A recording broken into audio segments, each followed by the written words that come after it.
નમસ્તે મિત્રો, આ વિડીયો પૂરેપૂરો જોશો તો જ તમને મારી વાત સમજાશે.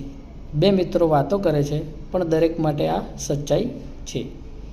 એક મિત્ર બીજા મિત્રને પૂછે છે કે તને યાદ છે જ્યારે આપણે ધોરણ 9માં ભણતા હતા ત્યારે એક કવિતા આવતી હતી પંચવટી. પેલો મિત્ર એને કહે છે, ના મને નથી યાદ, કેમ શું થયું? ત્યારે પેલો મિત્ર કહે છે, કંઈ જ નહીં, બસ આપણે આ પંચવટી સોસાયટીમાં રહીએ છીએ એટલે પૂછતો હતો. ફરી એ મિત્ર એના બીજા મિત્રને કહે છે કે તને યાદ છે જ્યારે ગદર પિક્ચરની અંદર બોબી દેઓલ સાયકલ ઊંચી કરી જોરથી બૂમ પાડે છે ત્યારે પેલો પોલીસવાળો ભાગી જાય છે. ત્યારે પેલો મિત્ર બીજો એને કહે છે કે પાગલ, ગદર પિક્ચરની અંદર બોબી નહીં પણ સની દેઓલ હોય છે, અને જ્યારે ફાઇટિંગનો સીન હોય છે ત્યારે એક સરદારજી સાયકલ ઊંચી કરે છે અને સની દેઓલ જોરથી બૂમ પાડે છે અને પેલો ભાગી જાય છે. આ વાત એટલા માટે કહી, આ વાત યાદશક્તિ પર છે એટલા માટે.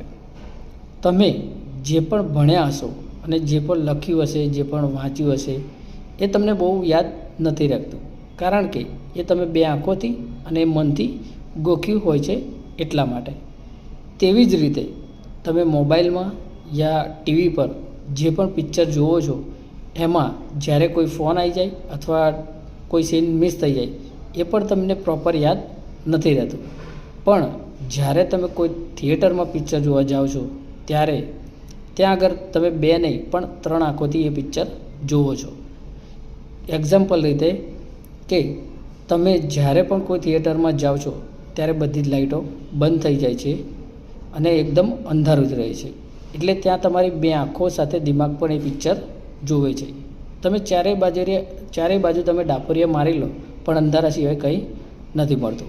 પાછું તમારું ફોકસ એ પડદા પર જ જાય છે. આવી જ રીતે જો ભણાવવામાં આવે તો કોઈ પણ છોકરો કે છોકરી કોઈ વસ્તુ ના ભૂલી જાય. પણ આની માટે તો 2 પાર્ટ બનાવવા પડે, only for girl theatre, only for boy theatre. અખંડ ભારતીય તાર્કિક બુદ્ધિ સાથે સંપૂર્ણ સત્ય. જય હિન્દ, જય ભારત. નમસ્તે મિત્રો, આ વિડીયો પૂરેપૂરો જોશો તો જ તમને મારી વાત સમજાશે. બે મિત્રો વાતો કરે છે પણ દરેક માટે આ સચ્ચાઈ છે. એક મિત્ર બીજા મિત્રને પૂછે છે કે તને યાદ છે જ્યારે આપણે ધોરણ 9માં ભણતા હતા ત્યારે એક કવિતા આવતી હતી પંચવટી. પેલો મિત્ર એને કહે છે, ના મને નથી યાદ, કેમ શું થયું? ત્યારે પેલો મિત્ર કહે છે, કંઈ જ નહીં, બસ આપણે આ પંચવટી સોસાયટીમાં રહીએ છીએ એટલે પૂછતો હતો.